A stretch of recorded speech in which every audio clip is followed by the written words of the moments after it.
I am delighted to report that I have joined as a visiting scholar the Declaration of Independence Center for the Study of American Freedom at the University of Mississippi. The center offers educational opportunities, speakers, internship, and reading groups for the University of Mississippi community. It is named in honor of the United States founding document, which constitutes the nation as a political community and expresses fundamental principles of American freedom, including in the recognition of the importance of Judeo-Christian values in shaping American exceptionalism. Dedicated to the academic and open-minded exploration of these principles, the center exists to encourage exploration into the many facets of freedom. It will sponsor a speaker series and an interdisciplinary faculty research team. If you'd like to learn more about the center, please visit OleMiss, that's olemiss.edu/independence/. Hi, everybody. This is Saad for another episode of The Sad Truth. Today, I have a repeat guest. I went back and checked. He was one of the early guests on The Sad Truth 10 years ago. Professor Geoffrey Miller, professor of psychology at the University of New Mexico, and a good friend of mine. How are you doing, sir? Great. It's great to be back, Gad, after so many years. And, congratulations on the massive influence and success that you're having and all the public outreach that you're doing. Oh, you're very kind. So what I thought we'd do is start sort of go down memory lane. Some of this you may remember, some of it you may not. In 2006, you and the rest of the great folks at University of New Mexico had invited me down. At the time, I was finishing my first book, The Evolutionary Basis of Consumption, which was an academic book, a very, very technical book. And, you guys had, I'm saying had because I think some people have either moved on or passed away. Yourself, of course, Steve Gengestad, Jane Lancaster, Randy Thornhill. How many of that legendary group of folks still remains at University of New Mexico? I mean, those guys are mostly retired. So we had an outstanding, actually, evolutionary anthropology department that had some real heavy hitters like Jane Lancaster and Hilly Kaplan and so forth, who, applied kind of evolutionary psychology and evolutionary biology insights to studying small-scale tribal societies, mostly in South America. And then distinguished Professor Steve Gengestad, he's still around. I'm actually having dinner with him tonight. And he's still actually publishing, and he's doing some collaborations with one of my PhD students, Ryan Dobson. And our friend Marco Del Giudici was here for about 10 years, and he does amazing work on mental health and mental illness from an evolutionary psych perspective. Recently, he's moved back to University of Trieste in Italy, but he happens to be visiting for a couple of weeks here. And we do have a wonderful younger faculty member, Tanya Reynolds, and Tanya works on mostly female versus female competition and the ways that women kind of influence and manipulate and signal to each other, and the way that all that works. And I think she has some really insightful views on all of that. So we still have quite an active group here. Amazing. So when you were on the show last time, so that would have been 2015, I believe. If we were to score on a scale of 0 to 100, 0 evolutionary psychology has not in the least bit infiltrated the behavioral sciences. 100, it is the defining framework for anybody doing social sciences. What would the score have been in 2015, and where is it today? And please tell me that it's higher. It was really quite low. Okay, numerically, I'd say 15 out of 100 10 years ago, and now maybe 20 out of 100. Yeah, I hate to say it, but that's probably what I would say. Maybe I might be a bit more optimistic and start off at 15 and go 25, 30, because I do see that there is a growing number of people who, while they may not immerse their research in evolutionary psychology, are not nearly as viscerally hostile to it. So maybe that would move me a bit up. So can we hope that it ever gets much higher, or is this the best that we can hope for? I certainly hope it gets higher, but we face a lot of very difficult political headwinds and opposition, ideological opposition. And so with the rise of DEI and wokeness and, toxic memes and suicidal empathy and all the things that you talk about, oh my gosh, that's implacably hostile to evolutionary psychology because we challenge the core beliefs that they advocate, which is, the blank slate and everyone's born with exactly the same traits and all cultural differences are due to kind of random cultural effects and not anything heritable. Now, as wokeism has, been challenged a bit, have the fortunes of evolutionary psychology improved? Not really, not yet, right? It's not as if Trump administration 2.0 is really embracing like, okay, we need a Darwinian framework for the social and behavioral sciences now, and woke was against it, and we were against woke, so now let's be for this. It's not like billions of dollars of funding are pouring into this. Well, I also think yes, the wokeism stuff and the parasitic stuff and all that, it is a malaise of today. But I feel as though many of the obstacles, cognitive and emotional obstacles, that stop people from accepting evolutionary psychology are eternal and immortal. In that, as a new generation of academics comes in, they raise the exact same issues that we have shot down in previous generations. It really is sort of the phoenix that rises from the ashes. And I can't remember what the reference is, but someone had, and I've cited this work, someone had argued that it's as if we've evolved the capacity to resist evolutionary psychology. So is it a losing battle? We certainly have real challenges in terms of people being what we call adaptively self-deceived about their motives and their values and their preferences and how their social interactions and their courtships and relationships work, right? As just one example, like there's obviously massive strategic self-deception in courtship and mating and sex, but even for parents, there's massive, maybe adaptive self-deception about the influence that parents have on kids. Sure. And Steve Pinker made this point beautifully in his old book, The Blank Slate, that if you really believe in the heritability of traits and behavior genetics and twin studies and adoption studies, then as a parent, that's wonderful in the sense that you can relax and you can go, I made a good mate choice. I have a good spouse. We're having kids. We have pretty good genes. We can trust that our kids will probably grow up okay. We feed them, we protect them, they'll grow up into whatever they grow up into. But even in the parenting realm, it's almost as if parents have to believe that they can create and craft and mold their children, right, in order to justify all this massive parental effort and the food and the diapers and the school fees and all of that. So it's very, very difficult if you try to teach behavior genetics to parents. At one level, they go, absolutely, genes matter. We get it. Like in this kid, I see this trait is from the mom and this trait is from me. But at the day-to-day level, they really want to believe that they're having a decisive impact on shaping their kids' cognitive abilities and personality traits and moral virtues. And to add to what you said, one of the arguments I make for, all of the, parasitic ideas that I discussed in the parasitic mind is that they provide us with hope. So to your point, social constructivism and the tabula rasa is very hopeful to a parent, because if I can find the exact schedule of reinforcement for my child, then he can be the next Lionel Messi or Isaac Newton or Michael Jordan. He truly is unbounded in his potential. That feels a lot nicer for me to hear than to say, sorry, God, you're not very tall. The likelihood of your son ever becoming Michael Jordan is next to nil. That doesn't feel right. And so it kind of goes back to the old behaviorist quote, give me 12 children and I can make them. So that really is what you're talking about, right?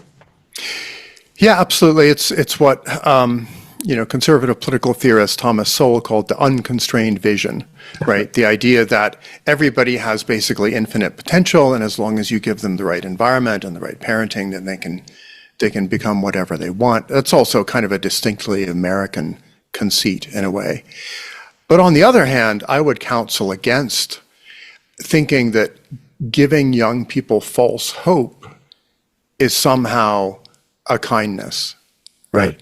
I think it's actually very, very toxic to say to young people, oh, IQ isn't a thing, you can do anything, you can learn anything, you could become a physicist, astronaut, whatever. And then what happens is the young people may like massively overinvest in trying to achieve certain positions that they're basically not going to achieve, right? They're not going to make it. And one of my favorite economists, Robert Frank, did this great book about almost 30 years ago called The Winner-Take-All Society, Yes.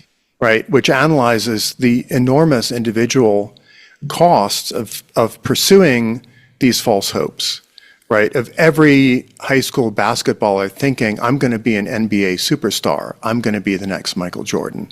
And then hugely overinvesting in, let's say, basketball skills at the neglect of everything else in life. Exactly. Or likewise, I mean, a lot of our undergrads who think, I want to go, being a professor looks like a great life. I'm going to go to grad school, get a PhD, become a professor. And you and I both know, like, the odds of that happening, of actually getting a tenure track job, are very, very, very low, especially in our field. Yeah. So I don't think false hope is nearly as good a thing as a lot of kind of social observers think it is. Yeah, well, I'm glad you mentioned Bob Frank, as you probably haven't made the connection. He was, when I was a doctoral student at Cornell, he was part of the group of behavioral decision making folks with Dick Thaler, with my doctoral supervisor, and so on. And I've had him on the show. So for people who want to look at someone who is an economist and uses certain Darwinian insights, then certainly, as Geoffrey said, Bob Frank would be the guy. Okay, I want to talk a bit more about a few things in evolutionary psychology, and then we'll segue into what I think everybody's interested in, which is mating behavior and the evolutionary mechanisms associated with mating. A few years ago, someone had asked me, and I might have written some passage somewhere about what is the future of evolutionary psychology. What are the most promising areas? And my answer, which I'll give first, and then I'll ask for your answer. I thought that some of the areas where evolutionary psychology could make the greatest amount of impact, so bang for the buck, is in applied discipline. Hence, applying it in economics or in law or in medicine or in the business school and so on. In other words, the 7,800th paper on universal mating preferences, while very interesting to demonstrate that it has been replicated into some other new tribe that we hadn't thought of, is something that we sort of know now. Menstrual cycle effects, areas that we've both explored, we sort of have a pretty good understanding of that. Do you agree that maybe the application of EP in applied fields might be where some of the biggest advances happen? Or are there other things that you think the future of EP lies? Yeah, I mean, the really weird thing about evolutionary psychology is that already by about the early 90s, within just a few years of the field being founded by people like Lead Cosmides and John Tooby and Steve Pinker and David Buss, we had a really strong meta-theoretical framework for understanding human nature. Like, it happened incredibly quickly. Why? Because we borrowed huge numbers of ideas and concepts and insights from evolutionary biology and animal behavior, right? And then the question is, what do you do with that framework? Well, the most interesting things, in society are often these applied issues. Okay, like, how does this cash out in consumer behavior, marketing, advertising? How does it cash out in the mating market? And how does it cash out into contemporary politics? A huge focus that you've emphasized. So, and then there's feedback loops where you can go, we think we understand human values and preferences, but let's see, is our understanding actually good enough to shape the advice that we give to ad agencies and market researchers?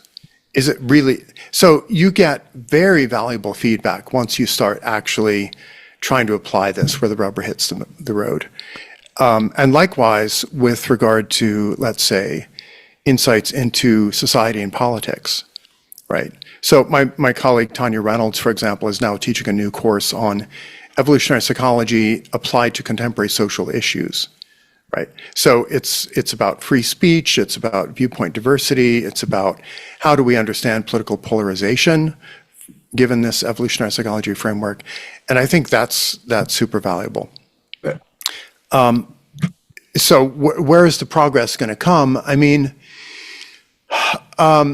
it's partly going to be, can evolutionary psychology prove its value in these applied areas where, it ends up getting maybe most of its scientific funding not from National Science Foundation or National Institutes of Health or the Canadian equivalents, but rather from corporations, nonprofits, think tanks, foundations, et cetera, that are interested in these applied issues. I have found that, and at least anecdotally, the practitioners are much more open, at least in my experience, to evolutionary psychology. Because if I go in front of a group of advertisers and I say, hey, if you want to develop a highly effective advertising message, you need to understand the evolutionary levers that you need to, pull, right? And then I give examples, and then people go, yeah, that makes perfect sense. It's a lot more difficult to convince academics who are wedded to opposing ideologies, right? If Geoffrey Miller is right with his biology stuff, that means I wasted 35 years in my social constructivism stuff. And so there's this reflex to be hostile. Of course, not knowing that in many cases, the social constructivist view and the biological view can go hand in hand together, right? Because socialization forces exist in their form because of biology, not in lieu of biology. And so for me, at least, and I wonder, I know that you've done some consulting. Have you found a similar pattern where most practitioners just care about what works? And therefore, if you give me an evolutionarily informed prescription, I go, yeah, sure, no problem. Yeah, generally speaking, that's right. I've done quite a bit of consulting work for, Fortune 500 companies and market researchers, ad agencies, startups, et cetera. And the smart ones understand anything that gives me a competitive advantage over my rivals is valuable, right? And in particular, if they are aware of the kind of political biases that dominate marketing, right? It's very female dominated, it's very leftist, it's very high openness people, it's a lot about empathy signaling, right? If you can get them to understand that actually your customers, and also your workers and investors, aren't necessarily the same distribution of personality traits that you guys in marketing are, that can help enormously. It could have helped, for example, Cracker Barrel, right, the restaurant chain, which got into huge trouble recently by completely misunderstanding their customer base, right, which is white, rural and suburban and ex-urban families who are traditionalist, religious, and just want a nice, happy, reliable, nostalgic place to take their families to eat, right? And instead, Cracker Barrel goes off in this insane DEI, wokey direction, and they get rid of the white male and their logo, and like they've backpedaled a bit. But all of that nonsense could have been avoided, and they could have preserved billions of dollars of their company equity if they had just understood, the kinds of traits that our current leadership and our marketing team has are not the traits that our customers have or want. Well, earlier I think you mentioned Thomas Sowell's, what was the term? Unrestrained potentiality? The unconstrained vision. Unconstrained. Okay, well, I'm going to call it, I'm going to slightly change it and call it infinite malleability. Or to borrow from E.O. Wilson, culture holds, or biology holds cultures on a leash. The leash might be long, right? But there is an arrogance to the social constructivist whereby he or she thinks that I can develop the product that I want the consumer to have. And I just need to explain to them why that is a superior product. And since they are empty slates, they will just fall into line. And the best example of that phenomenon, and I haven't been able to track where I first heard it, and maybe you'll know it. So apparently there was a progressive romance novel company that wanted to sort of extricate itself from the the toxic masculine hero, right? He's tall, he's got a six pack, he's aggressive, he's socially dominant. They wanted someone who was kinder and cries and is super empathetic and so on. Well, when you then produce that line of products because you think I can teach women what is the proper model of masculinity because they are empty slaves, well, there's this thing called reality and there's a thing called market feedback. And they said, sorry, I don't fantasize about those guys. I fantasize about the toxic masculine guy. So so that would be so when I walk into an MBA class, I literally tell the students, the lesson that I just gave you through that romance novel example, you've already gotten the worth of your tuition fee, meaning that you can't create economic policies, political systems, products that violate the most fundamental precepts of human nature. Hence, those who produce those things are evolutionary psychologists in their practice, even though they might not be trained as evolutionary psychologists. Yeah, and I mean, also, dealing in applied areas can also be extremely valuable because we as psychologists get insights into all sorts of things about human nature that actually would have been a bit hidden and a bit hard to research if we weren't tuned into this, right? So, for example, our friend Catherine Salmon at University of Redlands, California, has done lots of work on romance novels. If romance novels didn't exist, right, we wouldn't have nearly as good a window into female mate choice, right? Because the thing about romance novels is they don't have to make any concessions to the reality of how mating and dating actually work, right? You can be a sort of not super attractive woman who somehow inspires a grand, uncontrollable passion in like a world-class alpha male who wants to sweep you off your feet and take you away to his kingdom and blah, blah, blah. And like, that's not really going to happen and you don't observe it. But in the realm of fantasy, as manifest in these cultural artifacts, right, you can get insight into that. Likewise, porn, love it or hate it, is an extremely rich set of insights into the sexual psychology of both men and women. And we've learned an awful lot about human nature from social media in the last 20 years in terms of how people argue, what people are influenced by, the extreme importance of social validation as part of the human motivational system. So that to me is kind of cool. Like the more consumerist capitalism we get, the more we can kind of triangulate on what really is human nature and how does it work. Beautiful. Okay, well, we're talking about romance novels, we're talking about porn, hence sort of the mating drive. You told me before we came on the show that you're involved in a new exciting endeavor with a mating app. It's called Keeper. Tell us about it. I'm excited to hear about it. Yeah, so I've been chief science advisor to this new startup matchmaking app. We don't really call it a dating app because it's really oriented towards long-term relationships and marriage and people who want family and kids. So it's kind of like the anti-Tinder, right? And what you see among young people is widespread frustration and dissatisfaction with many of the existing dating apps, right? So everything that the Match.com, that the Match group has, like Tinder and Hinge and Match.com and OkCupid, right? They don't really deliver what people want. You can swipe right on Tinder all you want, and if you're a male, you'll typically get 0 matches in any given month, right? Nobody cares. And this leads some young people, like the young men of the manosphere, to throw up their hands and say, women are fickle and they only care about height and money, and it's hopeless, and we might as well just go our own way and become incels and spend all our time in our goon caves and give up on mating, right?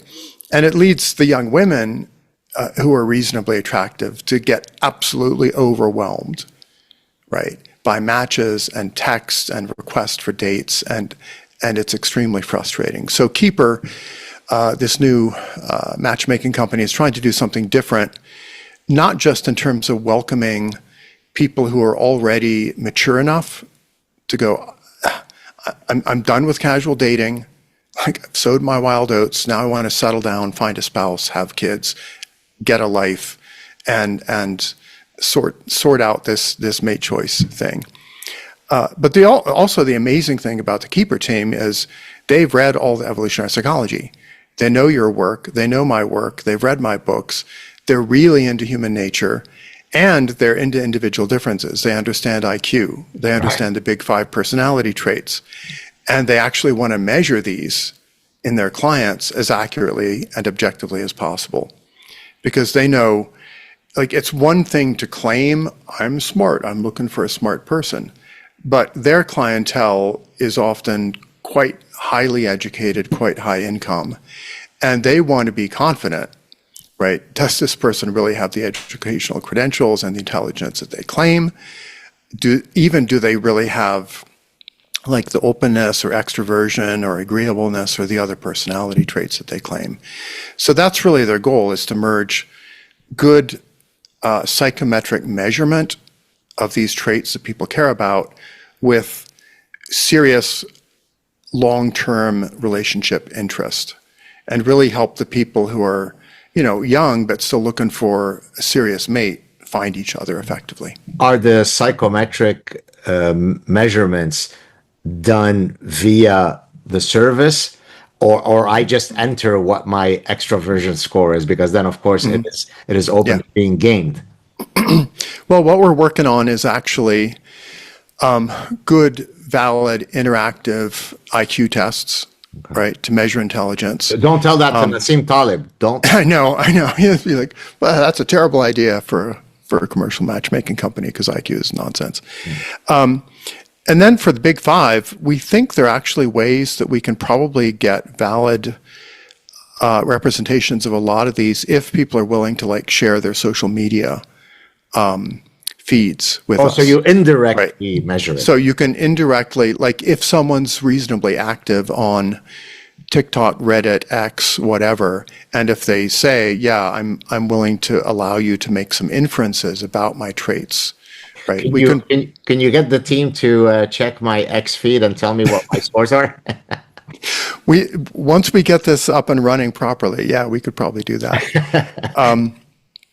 It's funny because I think you and I are both probably come across with our X personas as a little bit more disagreeable than we actually are in real life. So true, because perhaps I always meet someone, it always happens, and then they say, "Oh my God, you're such an affable, warm guy. I was scared to come and talk to you because you seem like such a cantankerous guy on X." Well, but on X, many of the things that they're seeing is me entering the MMA ring to fight with someone, right? So I can tuck my children to bed in a very loving way and also be an MMA fighter, but they don't do that attribution. They think that you're always battling and fighting and calling someone imbecile or castrato. So you're exactly right. Yeah. And it's interesting that we do get a little bit of a personality trait whiplash if I'm being super ornery on X, and then my 2-year-old toddler falls over and needs comforting. I have to get out of my X mindset and be empathic. So anyway, one thing I like about Keeper is that we're really trying to take seriously how do you measure these traits that people care about, so that when clients are putting up their profiles, we can have confidence that they are honest, accurate, reliable, because we take this seriously. Keeper isn't going to give people hundreds of matches a day.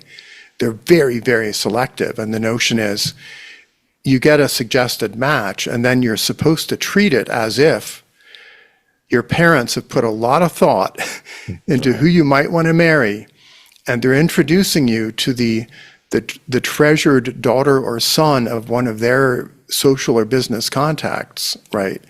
And you're going to treat them as an individual, a real person, rather than just as a kind of abstract profile. Do you use, the principles of assortative mating and birds of a feather flock together in terms of calculating the match via a compatibility score? Yeah, absolutely. Okay. So we're getting a lot of the preferences of what are you guys looking for and what are you offering, and then you get a complicated machine learning based training that kind of matches them as best we can. And we also pay a lot of attention to political and religious compatibility. So whereas your traditional dating apps like OkCupid is a truly tragic example. Like I was dating, 10, 15 years ago on OkCupid, and it was wonderful, and they ask hundreds of questions, and you get a match score percentage about how well all of your answers on these match what somebody else is looking for.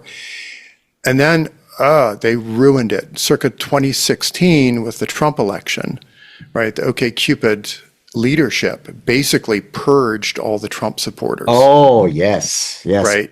They included a bunch of questions that allowed particularly the liberal young women to just ignore all of the guys who were centrist, libertarian, right-wing, whatever.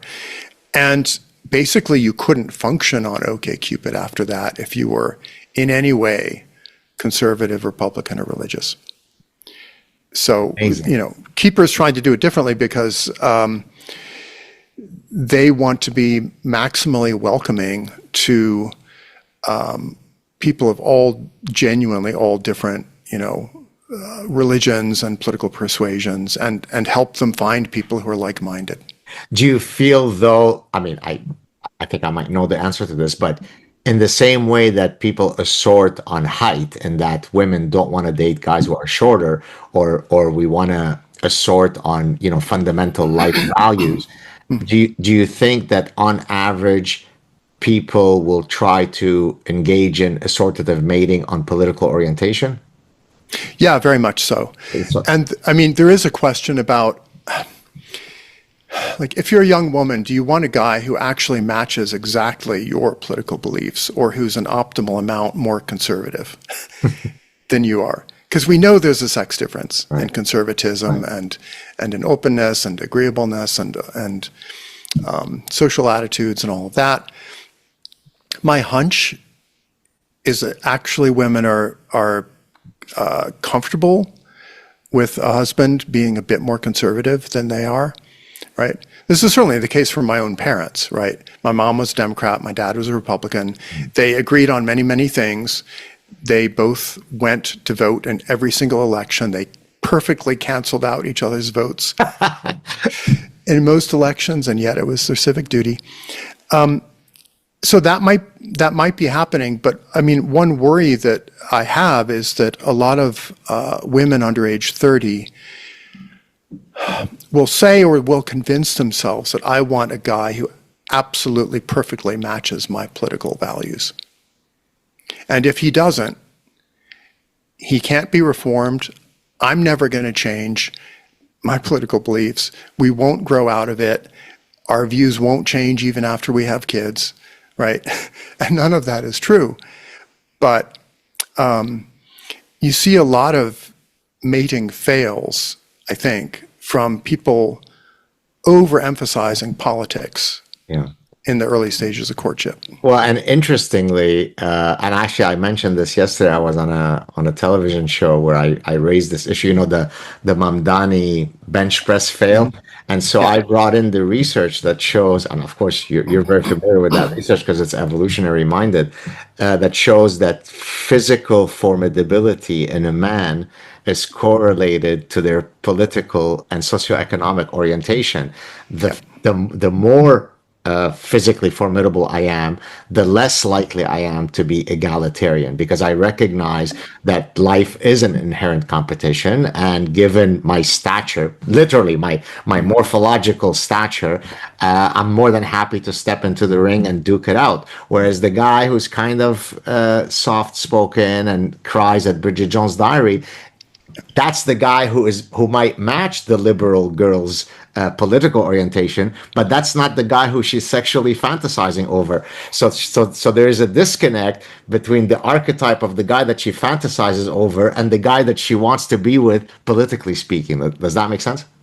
Yeah, absolutely. And I mean, the hilarious thing is, like, if you look at 50 Shades of Grey, right, the books or the movies, young, kind of probably liberally woman falls in love with this self-made billionaire, right? And the fascinating thing isn't the BDSM. The fascinating thing is they never talk politics, as far as I know.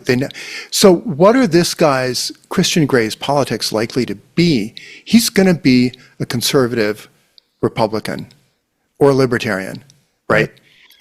A lot of young women, if they read 50 Shades of Grey and they go, oh, he's hot and he's tall and he's handsome and he's a billionaire, everything I want.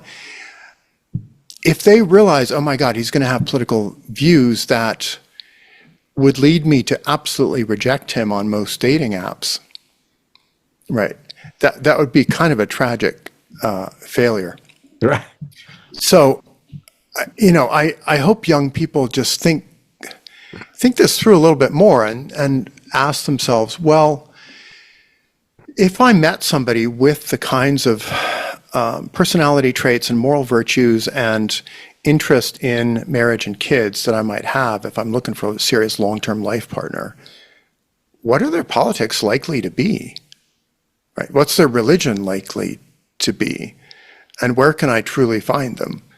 And often the answer might be, yeah, probably more likely to find them in a local church than a local university.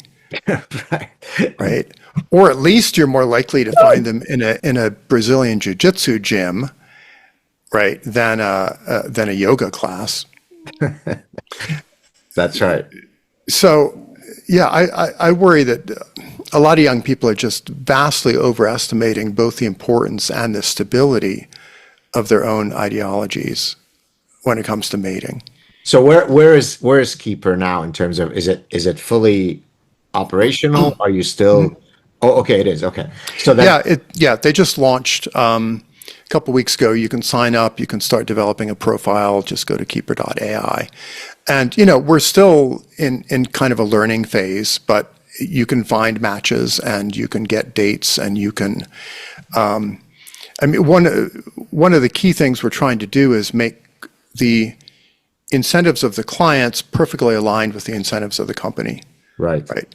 So if you go on Tinder or Hinge or Match.com, their economic model is you pay us a monthly subscription fee and we give you a lot of, feedback and kind of fake sexual validation, like hopefully you get some likes. But by the way, only 1 in 5 million swipes is going to result in a marriage. Is that literally the number? Yeah. It's 1 in 5 million. Holy moly! I would have thought Yeah. 1 in 10,000. Yeah. No, it's a very inefficient way to find a spouse.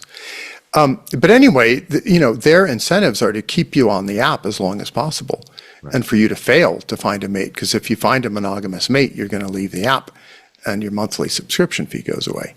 So Keeper is trying to do something where there's a couple different models, but one is a marriage bounty, right? Where you sign a contract and you're like, if Keeper can find me a mate, I will pay them a certain amount of money as a bounty, right? So that means you're perfectly aligned with the company. Like they want to find you a mate, you want to find a mate, you want to get married. If you go down the path towards that, you start cohabiting, you get married, you have kids, you can specify in a contract. We pay Keeper for that. So in that sense, it's much more like traditional matchmaking. Or head hunting in the labor market. Yes, it's exactly the same model. Exactly. Yeah. So we try to take seriously the kind of game theory of like how do you get the clients as happy as possible given their preferences and their traits, and how do you make that also work for the company? Beautiful. Well, I hope people will check it out. Next, I wanted to talk a bit about the trajectory of your career, which I highly respect because I'm a polymath, as you well know, and you certainly are not a stay in your lane professor in several ways. Certainly in the topics that you pick, you're not just a menstrual cycle guy. You're not just the mating guy. You go where problems interest you, and I love that.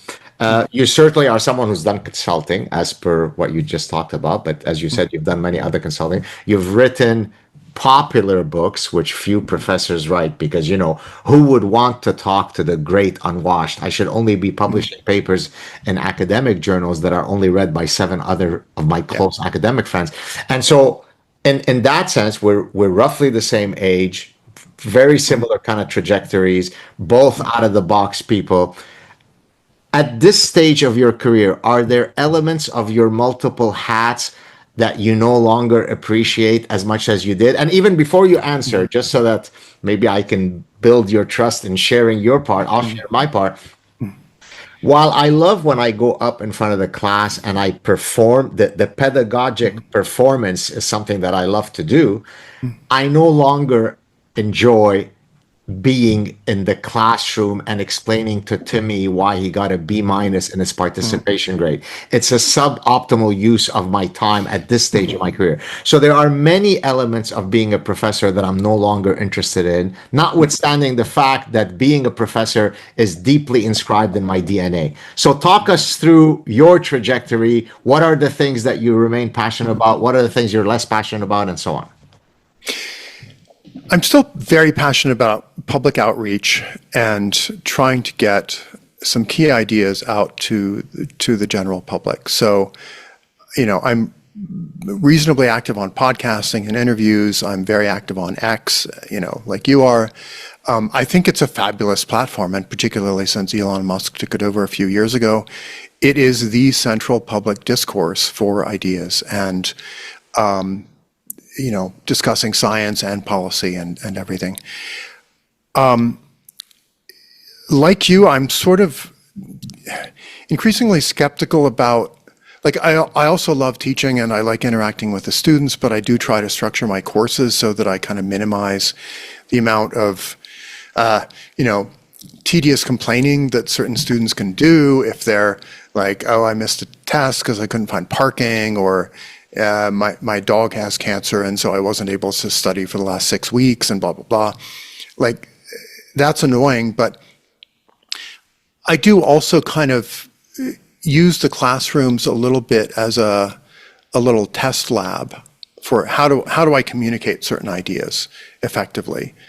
And I teach at a medium-sized, fairly humble state university, University of New Mexico. It's about 25,000 undergrad students. We have grad students. And it's a very broad range, honestly, of IQ and academic ability and conscientiousness levels and political orientations, and even, ages. Like we get military veterans coming back in their late 20s to get a degree. We get parents. I've even had some grandparents in my human sexuality classes. So if I'm working on some topic like, we've just done a huge factor analysis of BDSM kinks based on a massive data set that one of my friends has collected.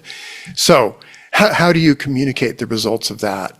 It's great to be able to stand up in front of a class and sort of test it and see, like, what do the students get or not get, and then when you go on somebody's podcast and you're trying to explain it to their listeners, that I think is very, very helpful. How about peer review publishing? I'm just honestly not very interested in, adding another 10 or 20 peer-reviewed papers to my CV. Yeah. It's not really a priority.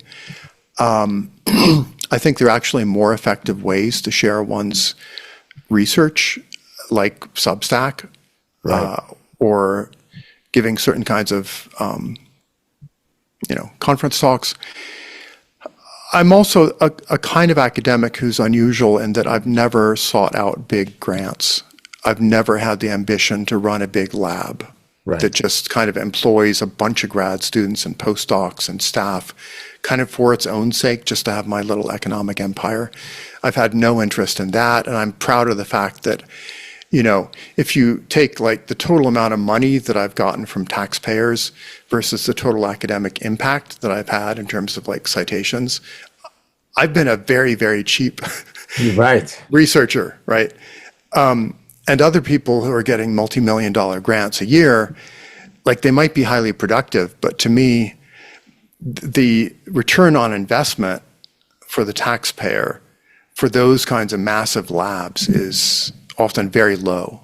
Yeah, I mean, Jeffrey's being very humble because I went before we started our chat just to look at what are some of the latest papers you might have been working on. Maybe it might serve as a jumping ground, jump board to talk about things. And I mean, you've got, I don't know, I can't remember, but like 20,000 citations, a very high H index.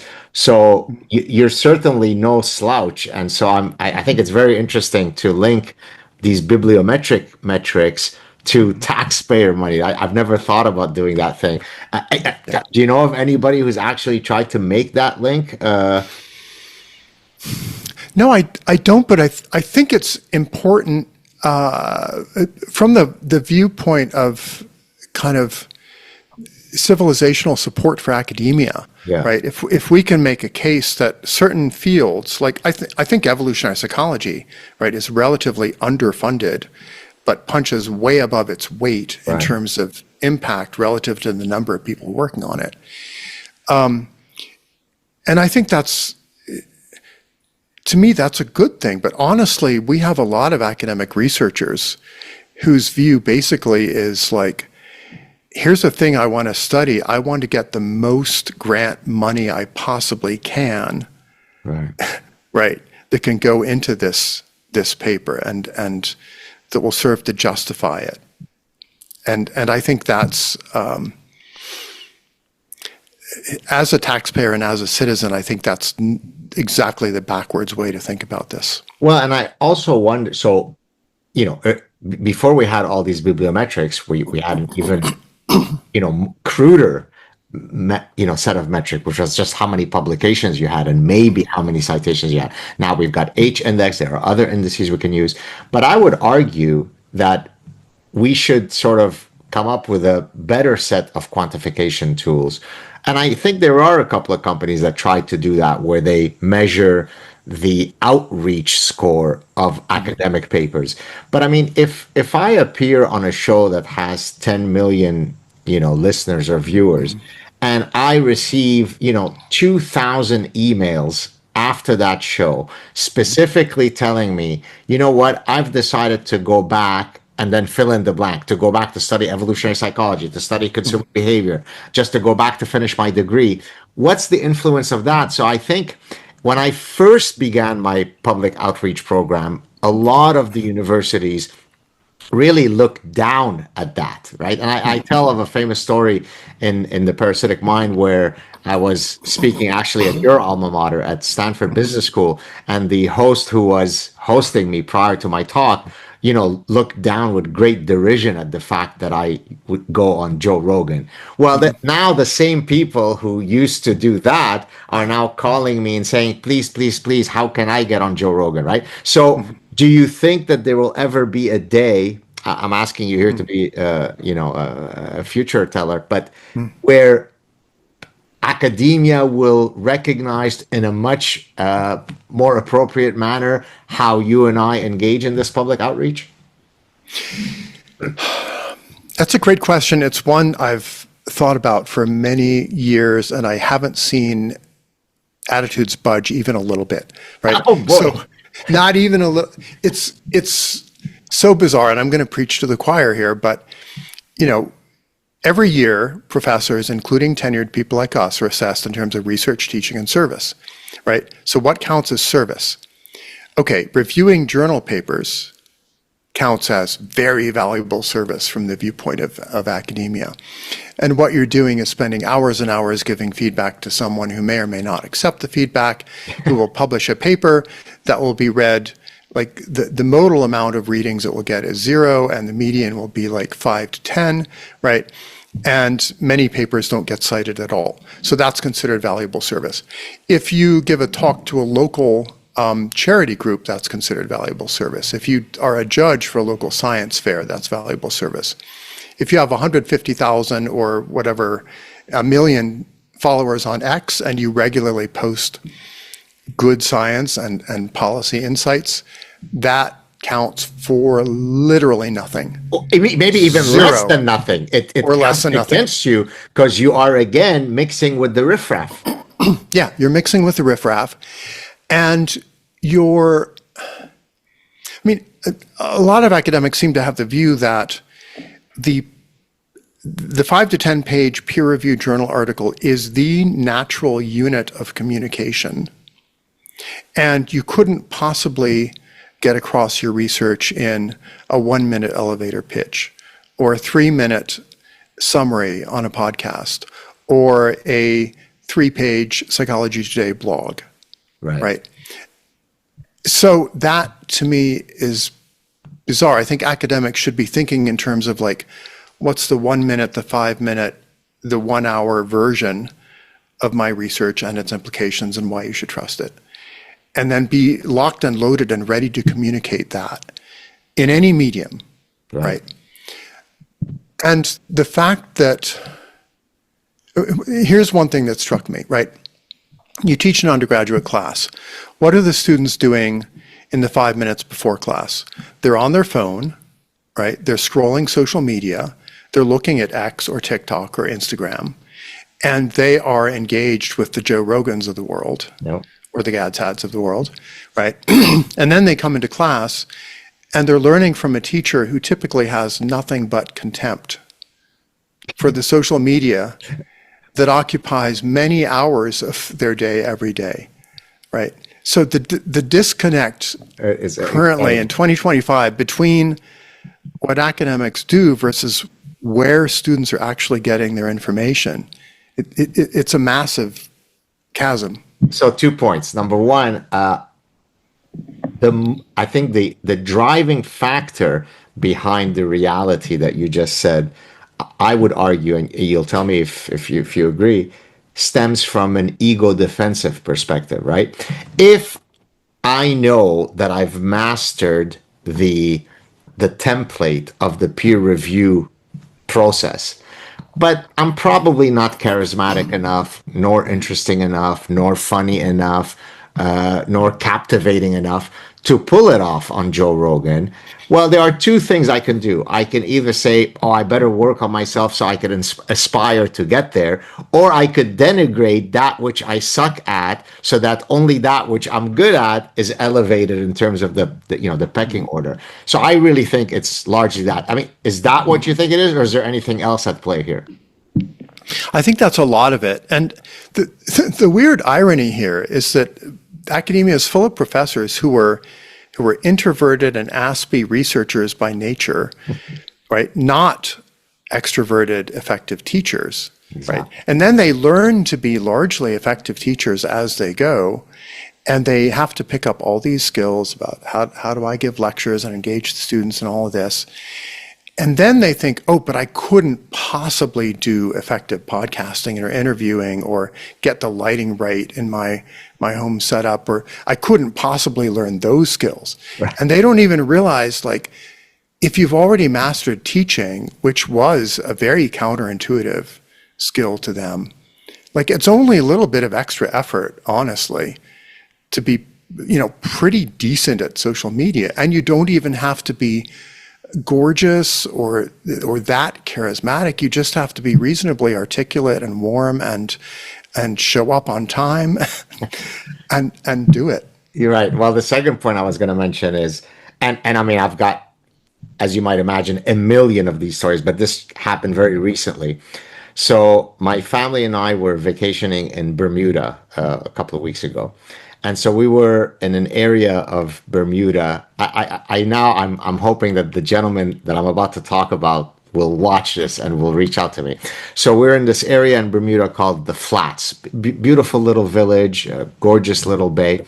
So we go to, we're thirsty, we're dehydrated. And so we go into this little convenience store that's attached to this really picturesque gas station. The gas station attendant, who's a local Bermudan, says hello, but then he notices who I now kind of realize when someone has recognized me because I see how their face changes. He stops like this and he says, You're the scientist that's got that show? I said, yes. He goes, aren't you the guy who brought down Neil deGrasse Tyson by mock? Now, Geoffrey, this happened in a little village in Bermuda, And the gas attendant, a local Bermudan, was referring to my takedown of gender ideology as postulated by Neil deGrasse Tyson. I said, you know what? I think I can retire now. I mean, but that's the power. I mean, and I don't mean it in a power hungry. I mean, that's the game that we should be in, which is create knowledge and spread knowledge precisely to the gas attendant in the flats in Bermuda.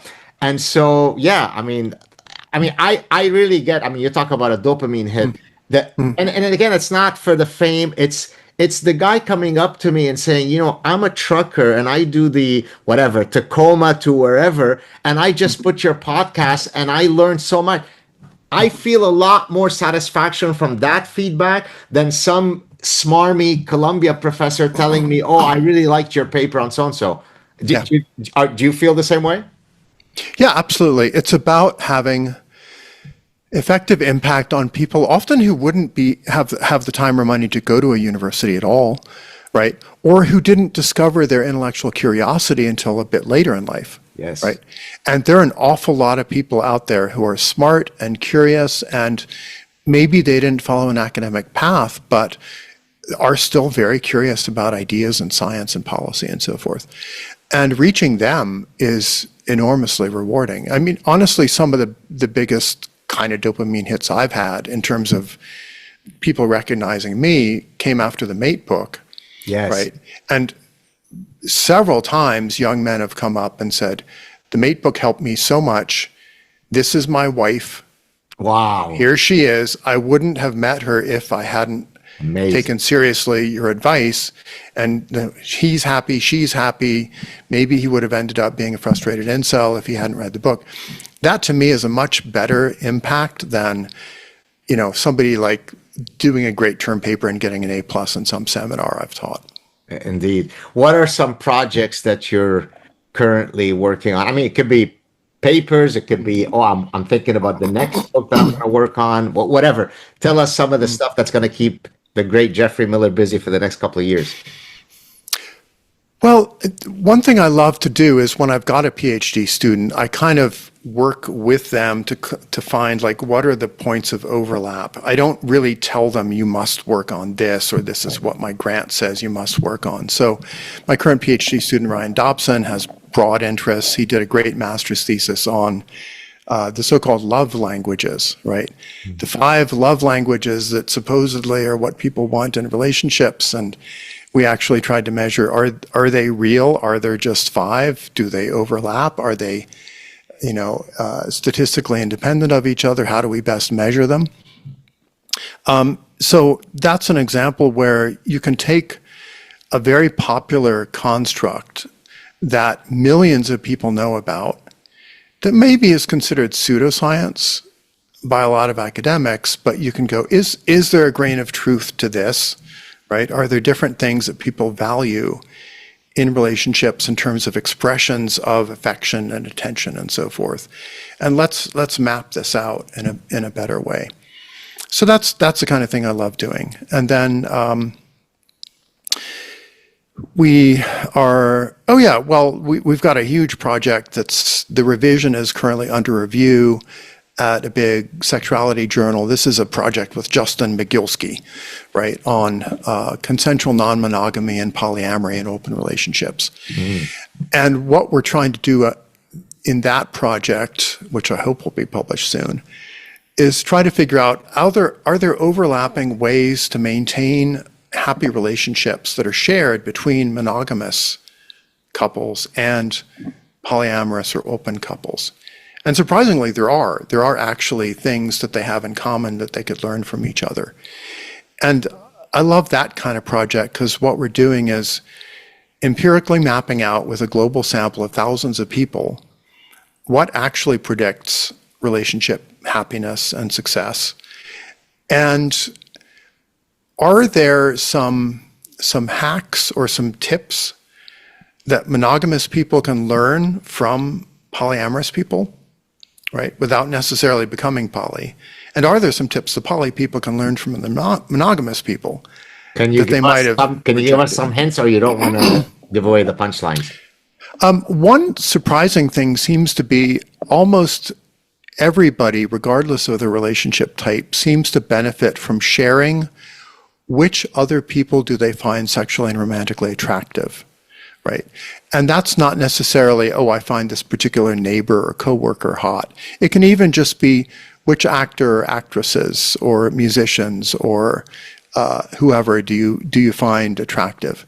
And the reason why that seems to work often in building rapport and trust is that each person in the relationship is often kind of surprised at who the other person finds most attractive, right? Because it often comes down to little quirks of personality rather than just raw physical hotness, Right. right?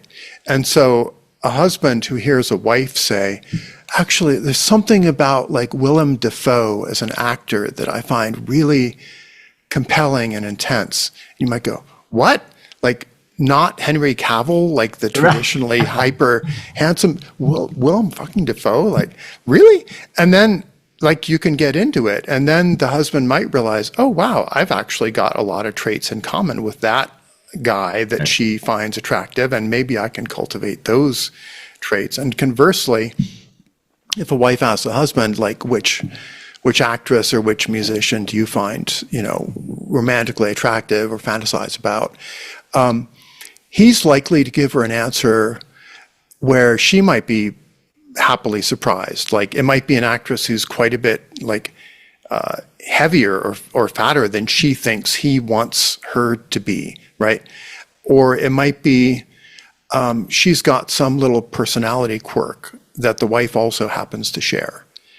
And so that's an example where there's usually a wall of silence between married people where they never share their sexual fantasies about others.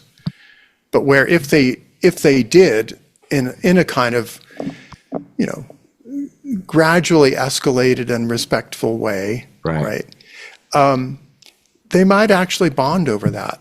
And the edgier version of this is actually share the porn that you watch with your spouse. Yikes. Some are ready for that, some aren't, but that's also a predictor of relationship satisfaction. Well, it's so incredible that you would mention this idea of sharing fantasies, because I just started reading a novella by Arthur Schnitzler. Do you know where I'm going with this? So it's sometimes you think that there's cosmic synchronicity, because what you just said, the only difference is that in the story that I'm about to tell you, it wasn't a good idea to share your sexual fantasies. And let me set it up. So the author is a Austrian psychiatrist. I mean, the real author, not the protagonist in the story, who wrote a novella called Rhapsody, a Dream Story, which is the novella that Stanley Kubrick purchased the rights to then do Eyes Wide Shut. The late 19 and what the movie is about. And then of course, now that I'm reading the novella, I'd always wanted to read the novella, and I just got it 2 days ago. I started it. They start chatting, they meaning the husband and wife. He's a physician, she's a respectable, this is like in the 1920s. They start sharing their fantasies. And of course, as we know from evolutionary psychology, it could be a dark abyss when a man starts imagining his wife being ravished by the gorgeous guy in the Navy uniform. And so in that novella, at least, your prescription of it might be good and fun to share is not their experience, because they now go down a well of jealousy and obsessiveness and so on. So is there a framework by which we could say, here are the conditions where your sharing will prove beneficial, versus here are the manifestations of sharing which going to cause me to want to kill you because you fantasize over the gorgeous neighbor? Well, another big thing that Justin McGilsky and I and our team of, I think there's 30 people, co-authors on this paper, found is that jealousy management tactics are also crucial to relationship satisfaction and success. So the sad thing here is a lot of people in long-term relationships basically invest zero thought or energy into jealousy management. And how do I handle situations where, oh no, my wife's going off on a business trip and I think she may or may not be attracted to this other guy and she's going to be at this conference with him, and how do I handle that? And they have no capacity for, introspection about this or communication about it, or the communication skills to sort of set clear boundaries, right? To actually say, here's what I'd be comfortable with and here's what I would not be comfortable with. Like, yes, you can have 1 or 2 drinks with them. No, you can't go up to his room for a foot massage, right? So, like, being crystal clear about expectations seems like it would benefit a lot of relationships, but a lot of people have this sort of weird don't ask, don't tell, let's keep it vague. Vagueness is romantic. What could possibly go wrong if I have no clear expectations about what's allowed or not allowed in our marriage, right? So, and it's such a weird double standard, because for every other human emotion, right, we grow up and we learn we have to manage emotions. You have to manage jealousy. Well, you have to manage anger and frustration and sadness and disgust and every other emotion out there. But jealousy is like the one emotion that people think, oh, I don't have to exert any effort as an adult in my primary relationship to figure out how to effectively manage this. It's a very weird little glitch, I think, in our culture. Very interesting. So let me share something personal. So my wife and I have been together for 25 years, going on 26. And I think you've met her maybe at University of New Mexico. At the time, we didn't have children, or we visited you in Albuquerque. One of the things that she has many, many wonderful qualities. One of which, and I think I'd like to believe that I offer her that, is that we're not folks who induce jealousy in the other, right? Many people will even use jealousy as a tactic to demonstrate the commitment of the other person. You know, if I go speak to this gorgeous guy over there, and if my husband then comes and exhibits jealousy, then at least this shows he cares. I could literally say I've never experienced, maybe I'm just fortunate, and I'd like to think that I don't do that to her. We've never had to necessarily learn the jealousy management tactics that you're speaking about, because we never induce that in the other. So that's story one. Story two, and then I'll ask you to respond, or you could share stuff from your personal life. The greatest instance of jealousy that I've ever felt, and I'm being literal, was when we got our first Belgian Shepherd. And I was very, very keen on our first Belgian to be more, imprinted on me. And whenever she would get up to go to the kitchen and he, as a puppy, would follow her, that pissed me off. And so my wife would joke with me. She said, I can't get you to be pissed off at me talking to some other guy at a cafe, but the dog got you super jealous. So that's the extent of my jealousy. Maybe I should consider myself fortunate. What are your thoughts, Dr. Miller? Yeah, I mean, you can have a very, high-functioning, happy long-term marriage without doing this jealousy induction on each other. And I know some people find it helpful or even hot to do it, and they get kind of like a thrill of thinking, oh, I really made my husband, feel threatened and insecure and jealous by doing this. I think there's a more benevolent form of jealousy induction, which I would call, let's call it reminders of mate value, right? Okay. Where you create a situation in which you remind a husband or wife of like why they thought you were charismatic and interesting to begin with. So for me and my wife Diana, that might be as simple as like she comes and watches me give a conference talk, right? Right. And then she's reminded of like when she was a student and she saw me giving talks at, the Human Behavior and Evolution Society, and like she had the fangirl vibes, and then she's like, oh, he can still do that. Right. That's cool, and especially if she can see other women sort of responding Right. more or less positively, and the same thing works on me when I see her giving a really good talk or an interview or whatever. Then it just helps me not take her for granted. Right. Right. And so reminders of mate value, I think, are very important. And I think it's a difficulty of modern two-career couples that they're often not seeing each other at their best, right? They're not seeing the fully competent professional face of their spouse. They're only seeing the exhausted, bedraggled parent Right. version of the spouse, right? So I think there's ways to, I wouldn't say elicit jealousy, but like create situations where you're just reminded of like, why did you fall in love with this person in the first place? Right. And also, why would other people find them attractive still? Very interesting. All right. Well, listen, the an hour and 15 minutes has gone by very, very quickly. I could keep you here for another 3 hours. Let's make the following promise. Let's not wait another 10 years where we'll both be in our early 70s to have the next conversation. Deal? Yeah, I'd like that very much. Wonderful. Geoffrey, such a pleasure having you on again. Please stay on so that we could say goodbye offline, and look forward to seeing you hopefully in person soon. Thank you so much, Geoffrey. Okay, take care. Cheers.